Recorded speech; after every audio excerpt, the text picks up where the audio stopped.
En russe, autostop, cela se dit autostop. Parfois hitchhiking quand on veut montrer que l'on a déjà beaucoup roulé sa bosse de Tallinn à Vladivostok. Dima, Viera et les autres, nous les avons rencontrés à Riga en Lettonie.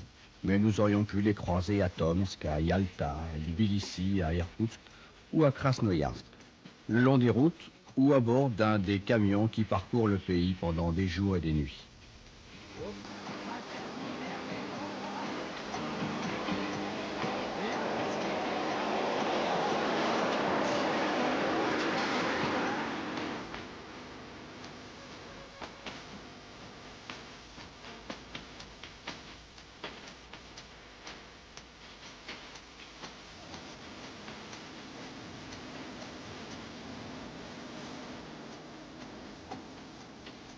Viera a 17 ans et Dima 19, le bel âge des routards de ce pays.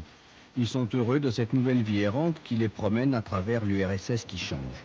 Ils ne savent pas qu'en Occident, on croit encore qu'il est interdit aux soviétiques de se déplacer librement dans leur immense continent, y compris en tournant très tranquillement le dos au camarade Lénine.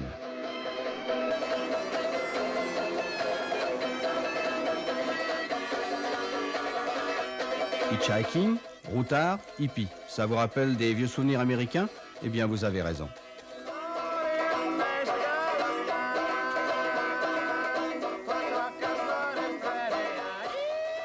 Prenons donc la route avec les Toussovski, les routards. Mais que la musique ne vous égare pas, ce n'est pas à Memphis que nous allons, car sur la place Domskaya de la vieille Riga, ce sont les jeunes routards de toutes les Russies qui se retrouvent. Enfants parfois prémonitoires et toujours turbulents de la perestroïka et de la glasnost, la reconstruction et la transparence, ces deux diablesses échappées de la révolution gorbatchevienne.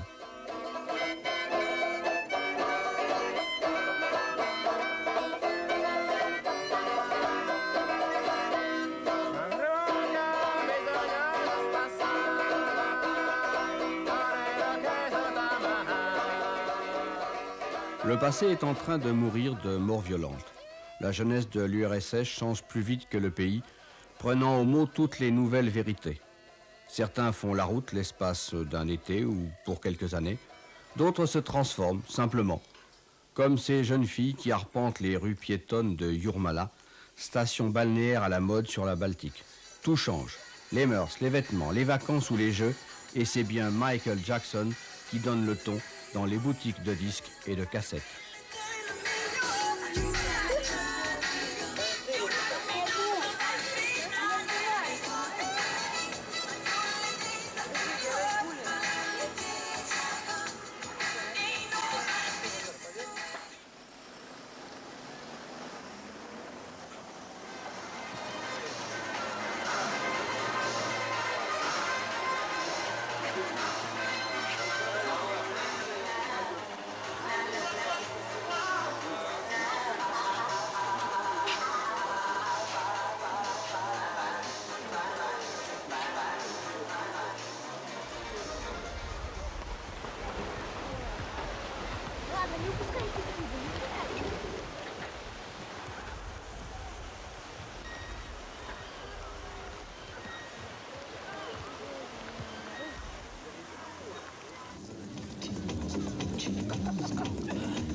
Au marché de Riga, marché coopératif, ce joli nom qui dissimule encore le mot privé, les artisans du samedi, du dimanche et de toutes les heures qu'ils volent à l'État vendent de quoi s'offrir un look. My name is Zeja.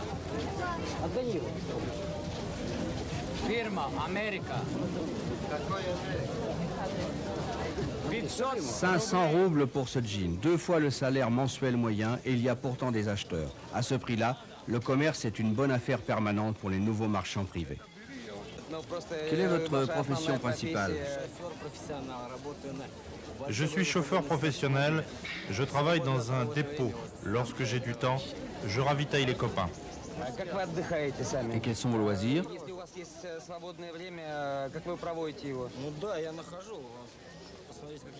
Comme vous le voyez, je suis bronzé, j'aime bien me reposer. Votre temps libre, vous le passez comment? J'aime les sports, le tennis.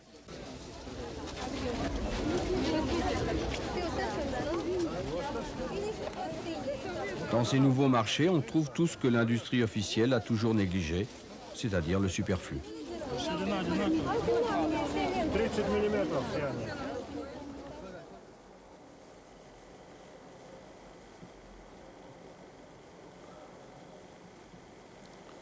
Les routards se suivent mais ne se ressemblent pas toujours. Il y a ceux qui s'en vont pour s'échapper, pour s'affirmer, pour faire la tournée des amis ou des concerts. Mais il y a aussi ceux qui voyagent pour se retrouver, se rassembler et réfléchir. Ceux-là, nous ne les avons pas baptisés hippies. Ce sont eux qui utilisent le mot anglais dans ce camp de la forêt de Riga.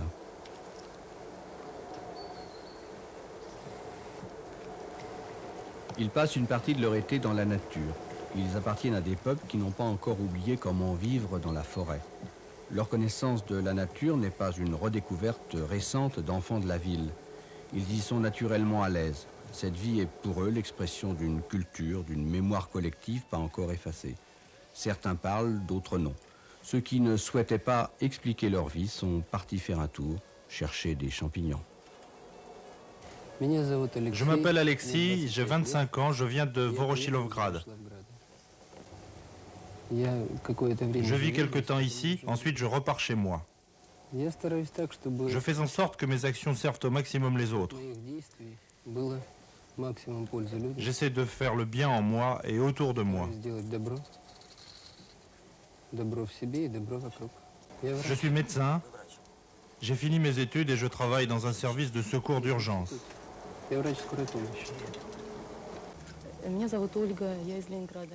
Je m'appelle Olga, je suis de Leningrad, j'ai 28 ans. Je fais partie de ceux qui pensent que le monde actuel apporte beaucoup de mauvaises choses et que les gens doivent revenir à leurs origines, resserrer leurs liens avec la nature et la vie de la Terre. C'est pourquoi je choisis aussi souvent que possible ce genre de vie, le rapprochement avec la forêt et la nature, mais évidemment c'est différent pendant l'hiver. J'ai une petite fille à laquelle j'essaye de communiquer cela depuis sa plus tendre enfance. Je suis institutrice d'école maternelle. L'hiver, nous éduquons les enfants sur ces mêmes bases. Nous leur apprenons à s'endurcir et même à courir pieds nus dans la neige.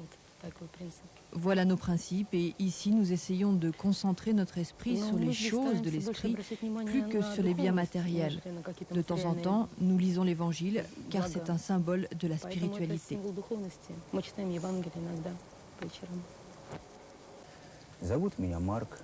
Je m'appelle Marc, Artyom ou Yosim. On m'appelle aussi l'Ange Noir et avec bien d'autres noms. Mon âge, disons que je suis dans ma 4e décennie. Je viens de Moscou, mais cela n'a guère d'importance. Chez nous, les gens viennent de partout.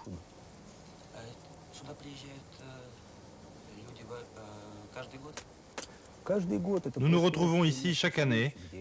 C'est un lieu de rencontre traditionnel où il est facile de s'arrêter. Mais maintenant, il existe bien d'autres lieux de rencontre.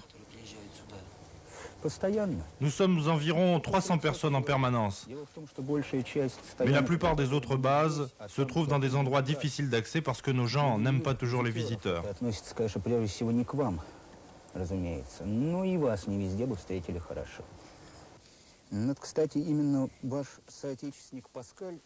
Votre compatriote Pascal a merveilleusement formulé la 3e loi de Newton. On ne peut s'appuyer que sur ce qui oppose une résistance. Nous avons fait face à une opposition grandissante et cela nous a renforcés de façon naturelle. Nous n'avons renoncé à aucun de nos principes, au contraire. La société élargit ses limites et se rapproche de nous, ce qui explique que nous soyons sortis de notre maquis social. Beaucoup d'entre nous entrent dans le monde, se socialisent comme on dit. Ce n'est pas par renoncement à nos principes, mais parce que la société est devenue plus dynamique, moins dure. Qui vivra verra, mais l'avenir est devenu très proche maintenant.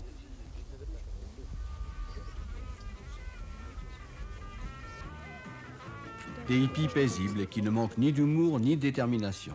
Ils expliquent, quand on pénètre pour la première fois dans leur campement, ici, vous êtes dans un territoire où la drogue, l'alcool et le nucléaire sont formellement interdits. Ces hippies qui passent leur temps à lire, à réfléchir, à bavarder, à recopier les textes qui les passionnent, sont souvent à l'origine des mouvements de protection de la nature ou des groupes d'écologistes qui se développent en URSS depuis 1987. Ils étaient marginaux, ils pèsent maintenant sur la société.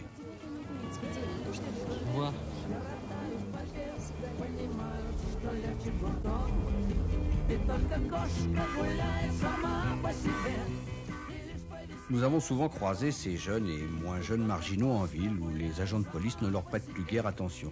La milice n'intervient que lorsque certains groupes se droguent. Mais tous les routards ne sont pas des hippies, même lorsqu'ils traînent pieds nus en ville.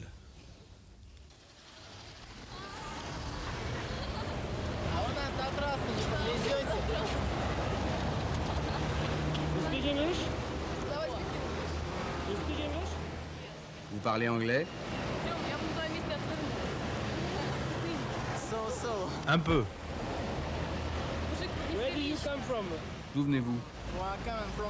Je viens de Leningrad. Et où allez-vous? Je vais à Pskov. Qu'allez-vous y faire?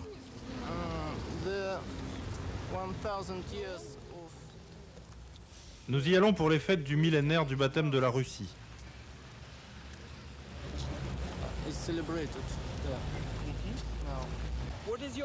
Et qu'est-ce que vous faites comme métier? Je suis étudiant en physique.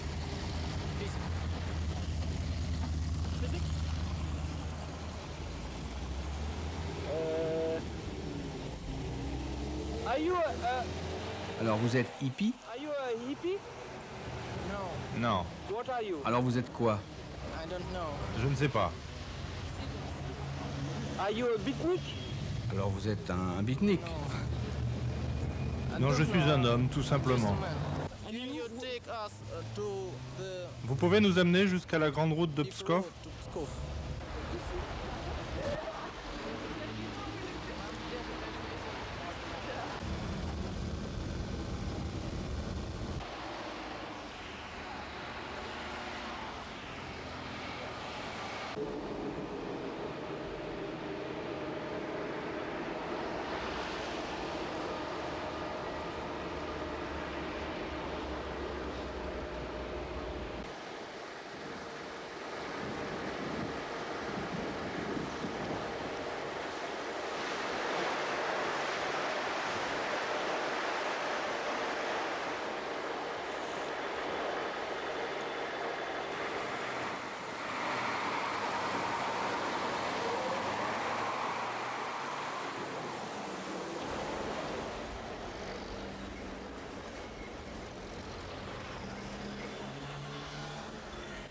Dans toute l'URSS, on connaît ce coin de rue au moins de réputation.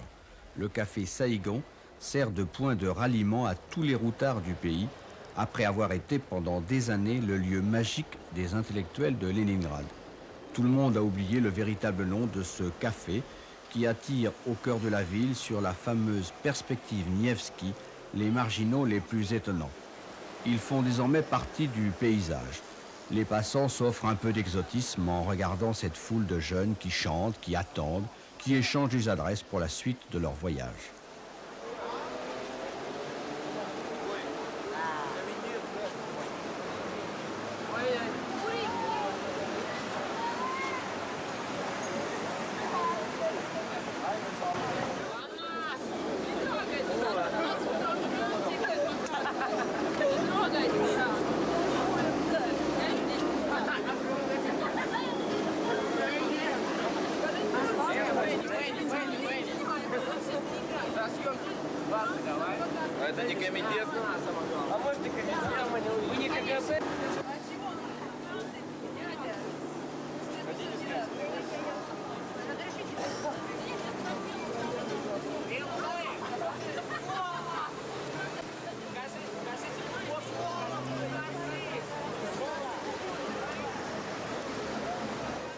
Au Saïgan, nous avons retrouvé Dima et Vieira, arrivés là en une journée et demie d'autostop.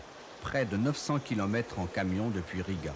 Comme les autres, ils connaissent les dédales des cours et des ruelles qui permettent de traverser l'envers de cette ville décor qui leur sert de refuge.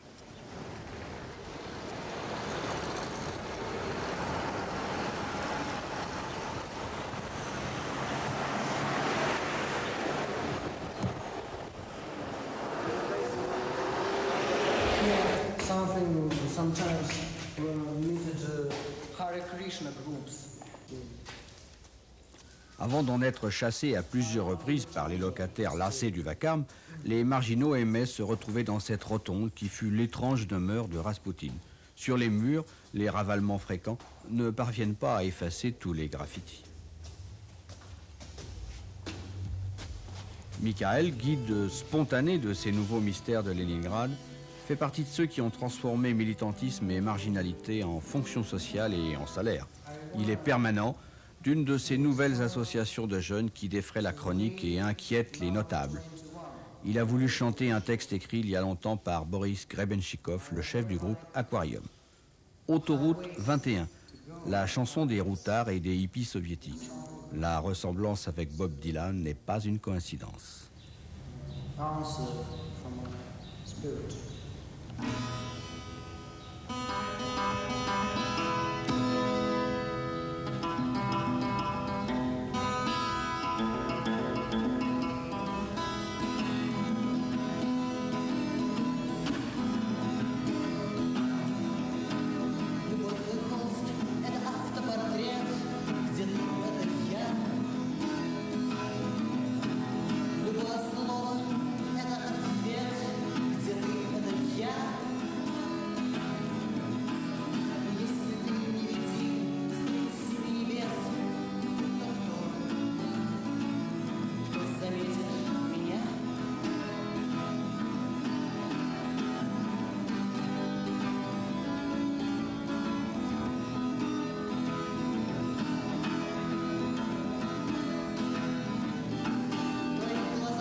Au bout du téléphone de Dima, il y a toujours quelqu'un prêt à montrer, à raconter la vie nouvelle de cette ville qui change encore plus vite que Moscou.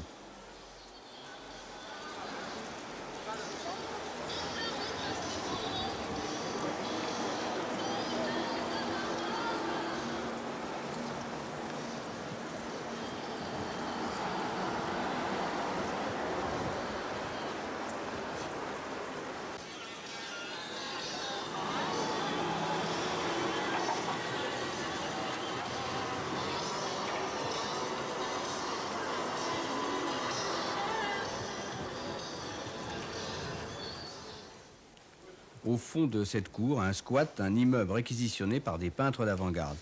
Au milieu des toiles, dans les dédales de cette construction vétuste, les routards se retrouvent pour passer la nuit. Un immeuble qui ressemble à un cauchemar. On se demande s'il ne va pas s'écrouler pendant la visite.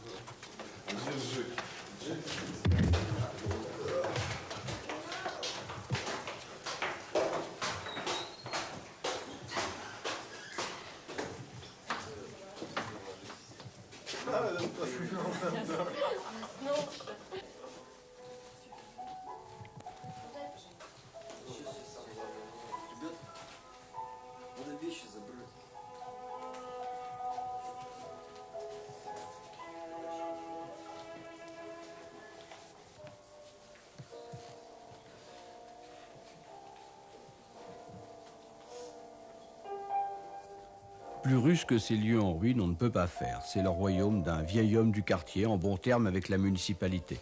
Il arrondit les angles et couvre cette occupation illégale des peintres les plus surprenants de la ville. Un jeune artiste nous l'explique. Jusqu'à 50 ans, il vivait tranquillement de ses conférences. Quand la musique rock commençait à se répandre, il a changé sa façon de vivre. Maintenant, c'est un peu notre père à tous, notre bienfaiteur. Il s'occupe de nous, nous trouve des endroits pour vivre. Je crois même qu'il pourrait nous trouver une pièce dans le palais d'hiver, si une telle possibilité existait. Quand tout le monde s'est éloigné, timidement, Vieira nous a raconté l'histoire de ses 17 ans, histoire exemplaire de ces jeunes qui prennent la route.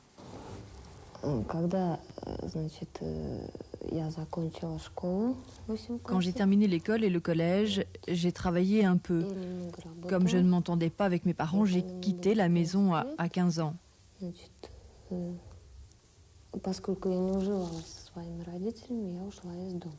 Ce n'était pas vraiment une mésentente, plutôt une incompréhension.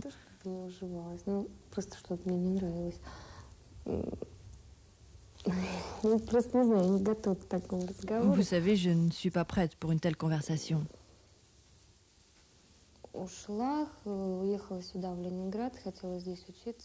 Je suis venue ici, à Leningrad. Je voulais étudier ici, entrer dans une école d'apprentissage, mais je ne l'ai pas fait. J'ai bourlingué. J'ai commencé à avoir des amis hippies, des amis étrangers. Je suis allée dans un camp de vacances et quand je suis revenue, l'époque des examens était terminée. Je suis restée vivre à Leningrad. Ma vie était difficile, mais j'ai été accueillie par une famille très gentille. Un sculpteur et un peintre.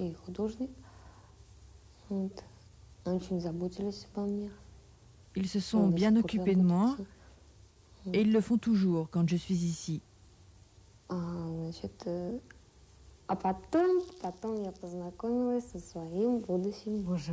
Après, j'ai fait la connaissance de mon futur mari et on a parcouru le pays en tous sens, comme des Toussovski.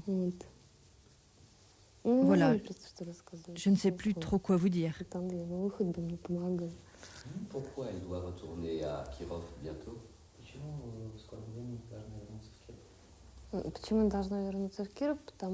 Pourquoi je retourne à Kirov? Parce que j'ai un petit garçon maintenant. Je dois travailler pour subvenir à ses besoins et aux miens. Je suis en vacances, mais je vais bientôt reprendre le travail. Et que font ses parents?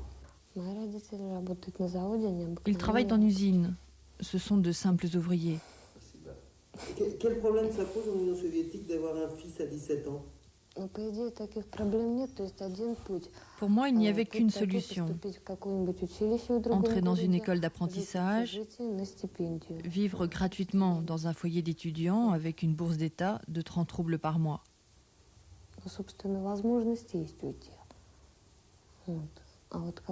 Mais vivre avec 30 roubles par mois, ça c'est une autre affaire. Vieira a repris la route de Kirov pour y retrouver son petit boulot de maquilleuse, d'accessoiriste d'un orchestre de rock, le groupe Corbeau, pour rester dans le milieu qui lui sert désormais de grande famille.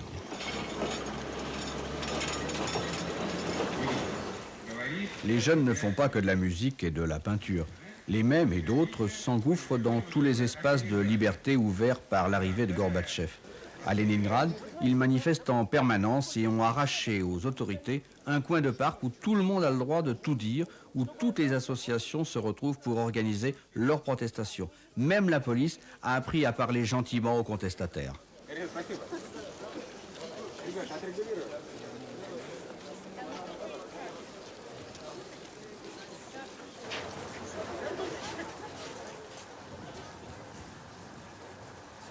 À Riga, les jeunes réclament la vérité sur les compromissions de Staline avec l'Allemagne nazie. Ils manifestent dans la rue pour l'autonomie de leur république. Mais tout va très vite. Depuis, ils ont gagné. La Lettonie a droit à son hymne et à son drapeau national. L'autonomie est en route et la première pierre du monument à la mémoire des victimes de Staline a été posée.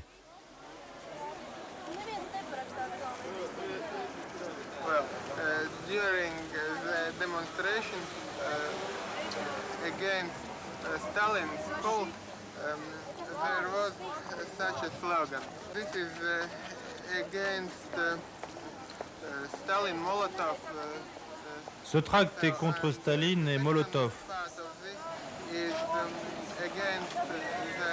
Il est également contre les délégués à cette conférence.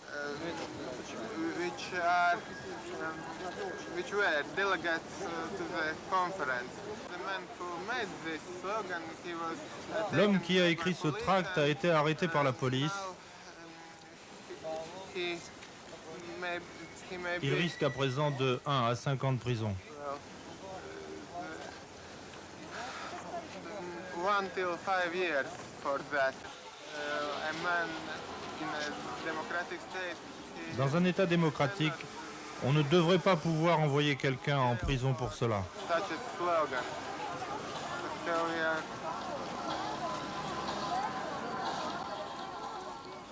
Fini le temps des couplets à l'eau de rose et des chansons au double langage dont la contestation se mesurait aux virgules et en points de suspension. Les chanteurs mettent en musique les interrogations de toute une jeunesse et même celles du public qui passe.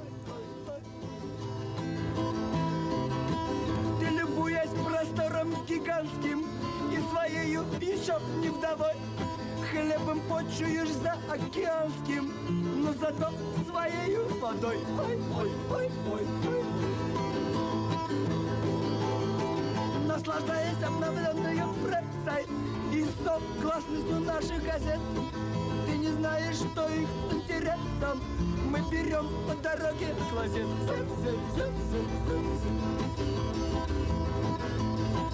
По докладам с натугой мы ищем, как додать сахара и винца, а потом с досадою рыщем, где поменьше брехни и свинца.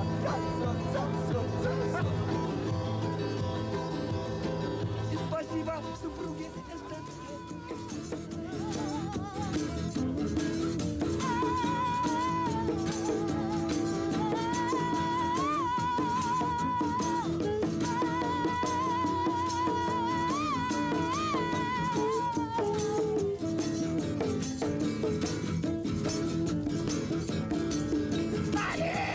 Его надо ждать, как картошку. Друг его вымолвил не понарошку. Если бы Сталин вдруг сделал... Cet orchestre soulève l'enthousiasme et ramasse beaucoup d'argent à chaque fois qu'il se produit devant la cathédrale de Kazan de Leningrad. Il joue à perdre haleine à l'heure où la fine fleur des marginaux envahit la petite place.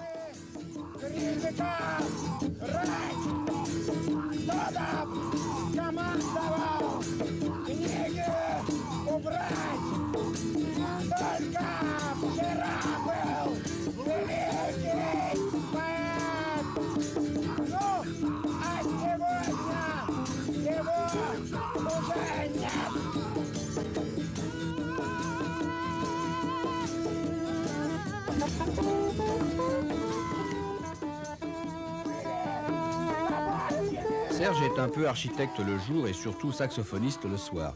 Comme tous les autres, il fait la route à travers l'URSS. En attendant que sa chanson, qui glorifie le poète Maïakovski et rappelle que Staline et ses hommes haïssaient tous les livres, connaissent les honneurs d'un disque. La dernière fois que nous l'avons rencontré à Moscou, il s'apprêtait à enregistrer dans une coopérative indépendante.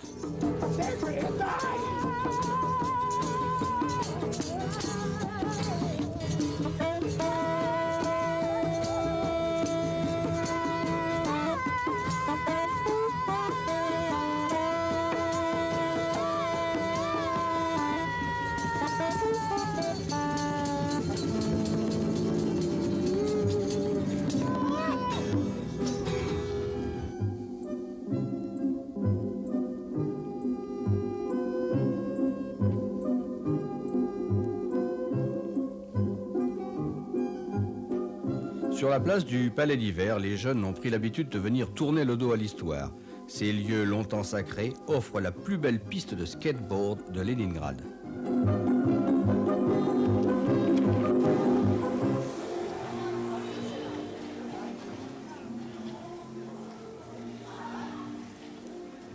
Plus de frontières pour les jeunes, c'est Vanessa Paradis qui accueille les habitués de la discothèque de Riga, là où se croisent toutes les jeunesses réunies par la danse. La jeunesse dorée, la jeunesse en vacances, la jeunesse marginale et la jeunesse de tous les jours. Tous ceux qui secouent violemment les images sacrées du passé.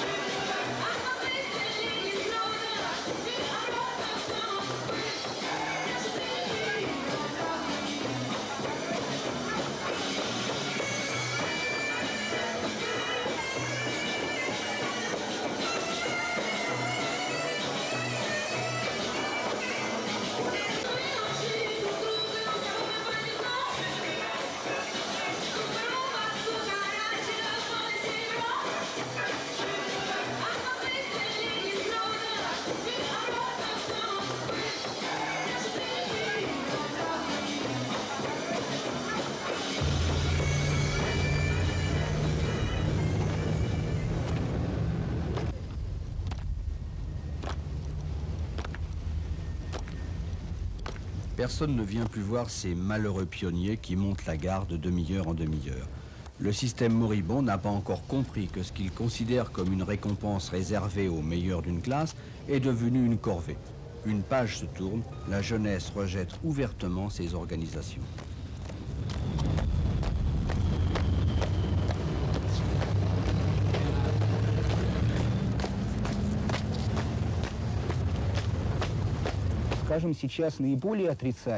En fait, ceux qui persistent à se comporter de façon négative envers nous sont les Komsomol, l'organisation des jeunes communistes. Car notre existence représente leur négation, leur défaite. À l'heure actuelle, ces Komsomol représentent une organisation effrayante et dangereuse. Ce sont de jeunes dinosaures qui ont laissé pousser leurs griffes et leurs dents. Le malheur pour eux, c'est que le temps des dinosaures est terminé et que le temps des hommes est arrivé. C'est pour cela que leur attitude à notre égard est très agressive. Mais nous sommes vivants et ils sont morts.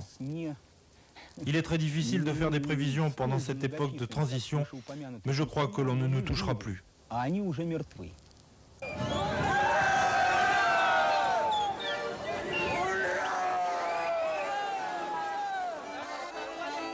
Dans l'URSS de Gorbatchev, tout devient prétexte à s'exprimer, à protester, à se montrer ou à se singulariser. À Leningrad, le jour de leur fête, les marins ont défilé dans les rues et bloqué la circulation, loin de la fête officielle.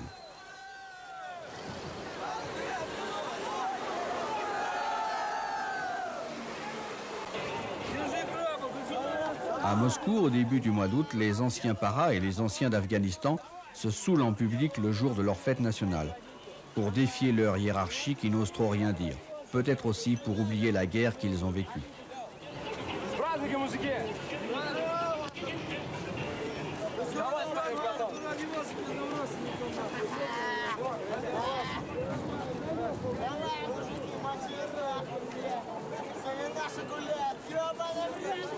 Le soir, la police devra intervenir.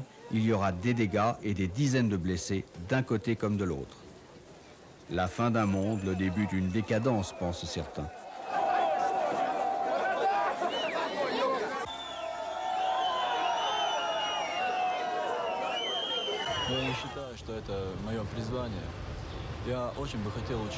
Le système d'éducation est très centralisé chez nous. Tout ce que j'aurais aimé faire ne se trouve qu'à Moscou.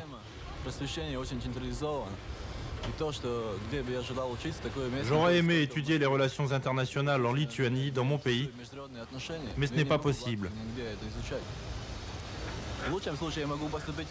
Dans le meilleur des cas, je pourrais entrer à l'université ou dans un truc de ce genre. Dans une faculté de lettres, par exemple, mais pas à Moscou, car ce qui me gêne là-bas, c'est l'ambiance. Je m'intéresse à tout, pourtant, du rock à la littérature. Mais mon temps libre, j'aime le passer tout seul, surtout à la maison.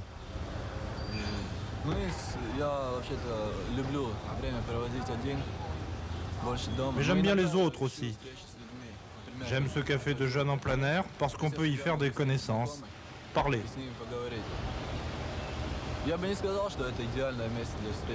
Même si ce n'est pas un endroit idéal pour les rencontres. Il y a ici beaucoup de gens que je n'aime guère.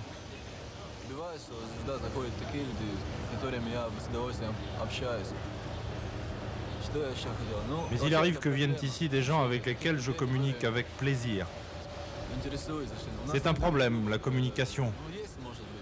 Les gens qui s'intéressent à quelque chose. Chez nous, il n'y a guère de club, sauf peut-être un club de défense de l'environnement.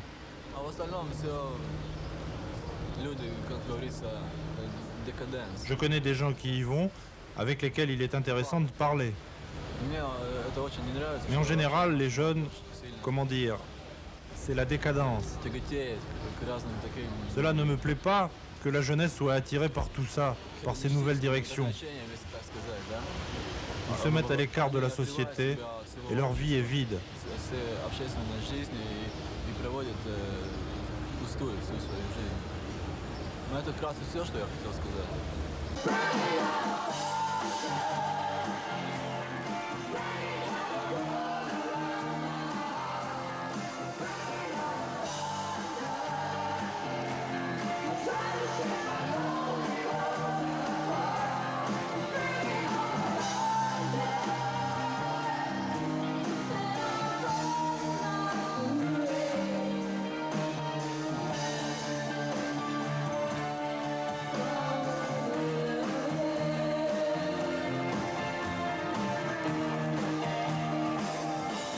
En une demi-heure, au concert du groupe autographe et de l'américaine Mary D. Marshall, la salle est entrée en délire.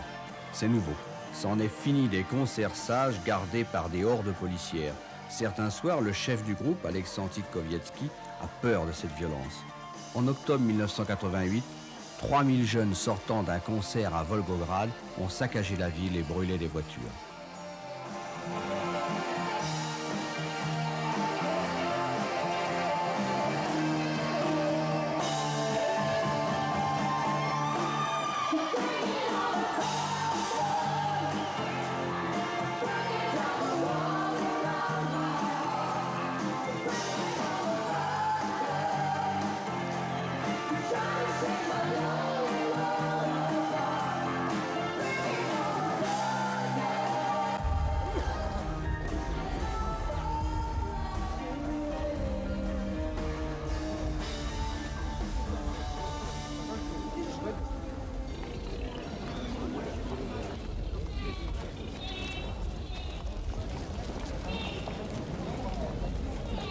Depuis l'été 1987, l'Arbat, rue piétonne du centre de Moscou, a été prise en otage par la jeunesse. Toutes les jeunesses. Les hippies, les Toussovskis, les routards, les chanteurs, les contestataires et ceux qui n'osent pas encore faire comme eux et qui les envient. Sous le regard des adultes qui découvrent avec effarement cette génération qui leur échappe en inventant une toute nouvelle culture.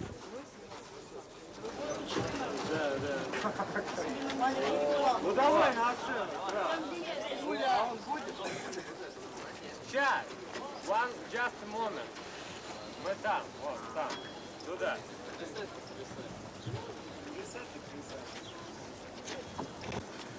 Давай. И вторую.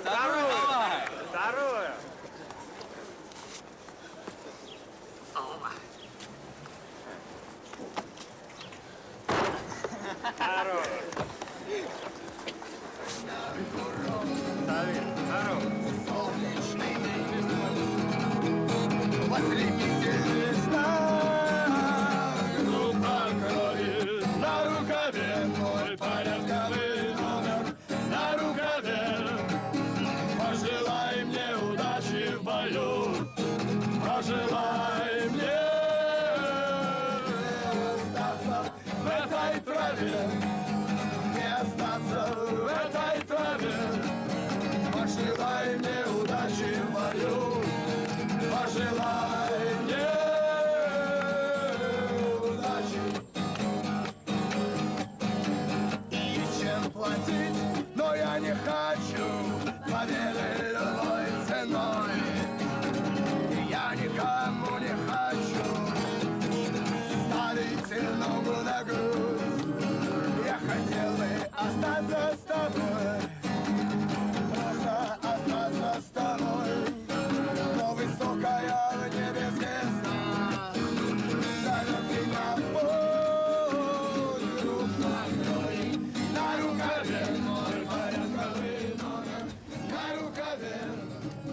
Tout le monde dans l'Arbat connaît par cœur cette nouvelle chanson sur l'Afghanistan.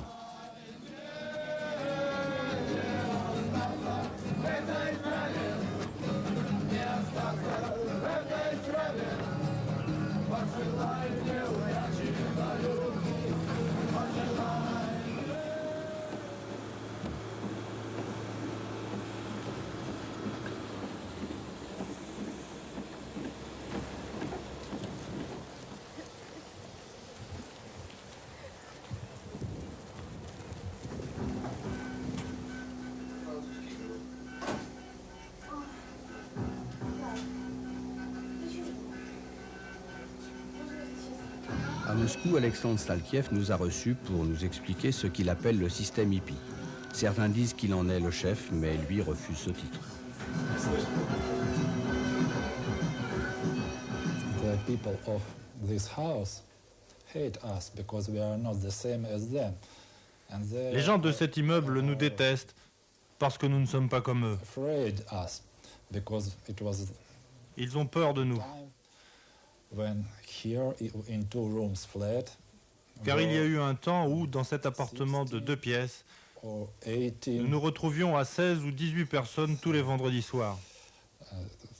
Terrible, long-haired people.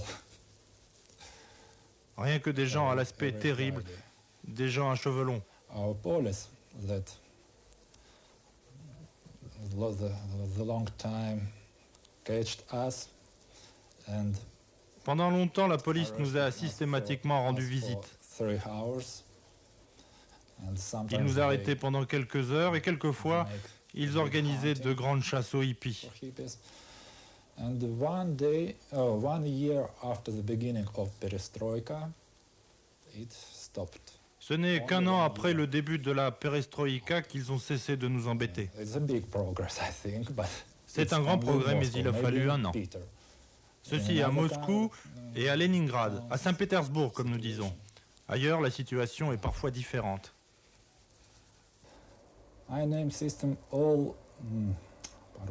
Ce que j'appelle le système, c'est la société organisée des hippies.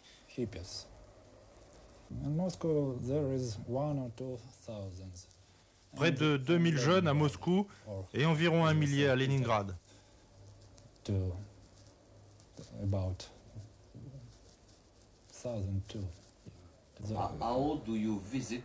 Comment rendez-vous visite aux autres hippies du RSS? In Soviet Union. How me? Yes. I going to highway. Je vais sur la route et je fais de l'autostop. And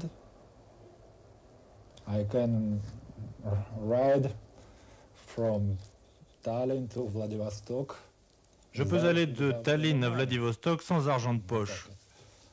Because in every big town, car dans chaque grande ville, je peux trouver mes frères. Our brothers, they'll give me food, give me dressing. Ils me nourrissent, ils me donnent des vêtements si j'en ai besoin, and place for night. Et un endroit pour dormir.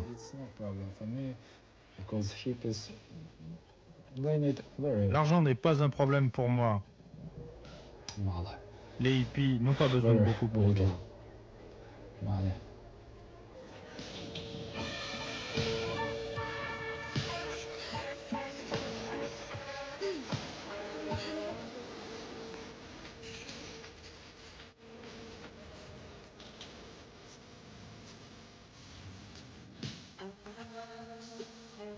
Alexandre va souvent se reposer à une quarantaine de kilomètres au nord de Moscou, dans un des relais discrets dont les hippies se transmettent les adresses quand ils prennent la route. Dans toute l'URSS des routards, on connaît cet étonnant champ magique au bord duquel ils viennent tous se recueillir et réfléchir, et aussi la grande isba dans laquelle ils se réunissent.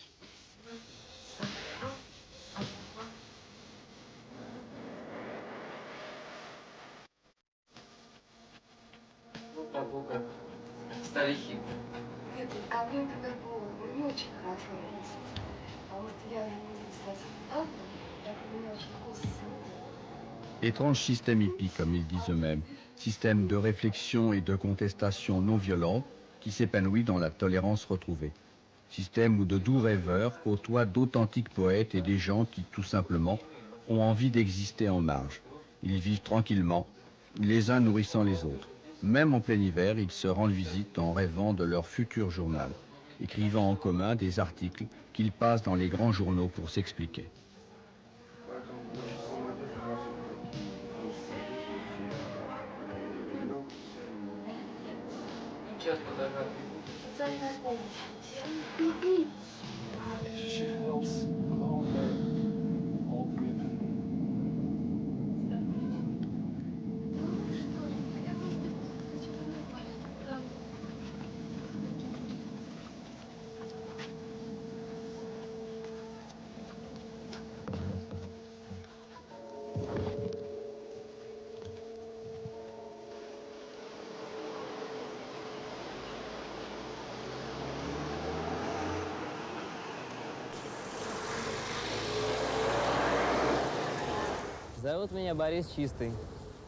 Je m'appelle Boris Chistli, j'ai 20 ans et je dirige un groupe rock à Leningrad.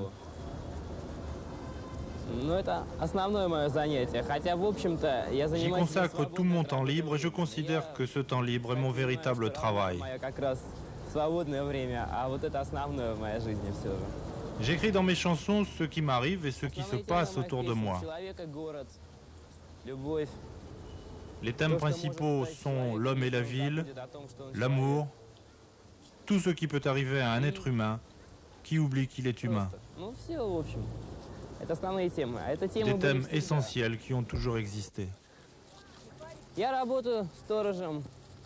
Je travaille officiellement comme gardien ici à Leningrad. Mon boulot consiste à surveiller un grand tas de ferraille entouré d'une palissade. Je ne gagne que 75 roubles par mois, mais je gagne aussi de l'argent avec des concerts privés.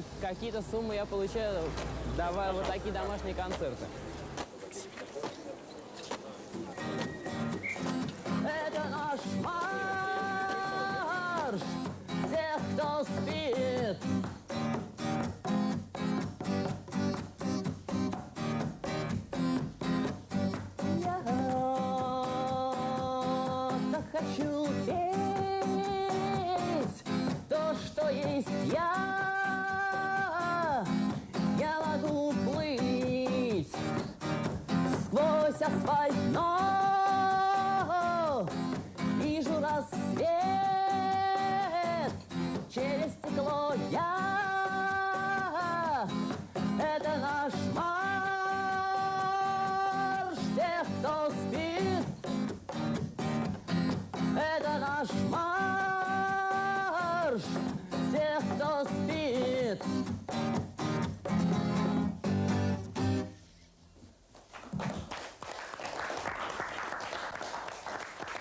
Да, кстати, просьба, если можно,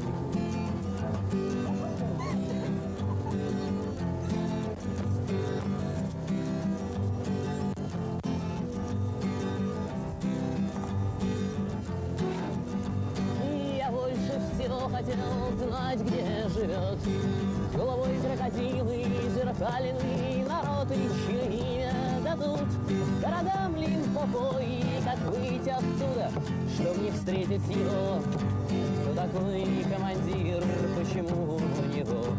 Cette jeunesse de Leningrad nous quitte sur un clin d'œil, sur un bateau encore à quai, parce que son capitaine ne connaît pas encore sa destination, dit la chanson. Странно, а мне это странно.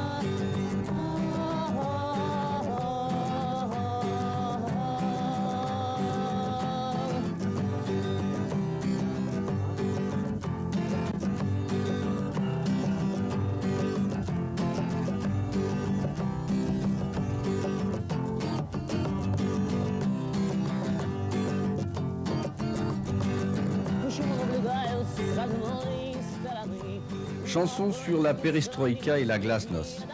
Chanson pessimiste pour ceux qui, dit toujours la chanson, sont prêts à vivre autre chose alors que chaque jour c'est encore la même chose.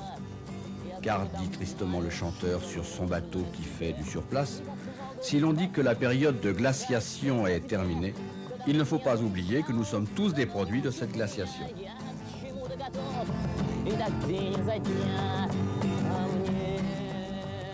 Boris se dit heureux de ce qui se passe dans son pays. Mais comme beaucoup de jeunes, il réclame encore plus de transparence, encore plus de changements. Pour que, dit sa chanson, nous ne soyons plus un pays maudit par Dieu. Вы говорите, что это странно. Может быть, это и было бы странно. Но вы говорите, что период застоя закончился. Но, увы, я ведь типичный продукт периода застоя. А нас вот столько, и все мы типичные продукты периода застоя. И мы существуем, и он пока что еще, как ни странно, как ни жалко, как ни неприятно, но продолжается. И у меня такое впечатление, что будет он продолжаться, пока существует эта проклятая Богом страна.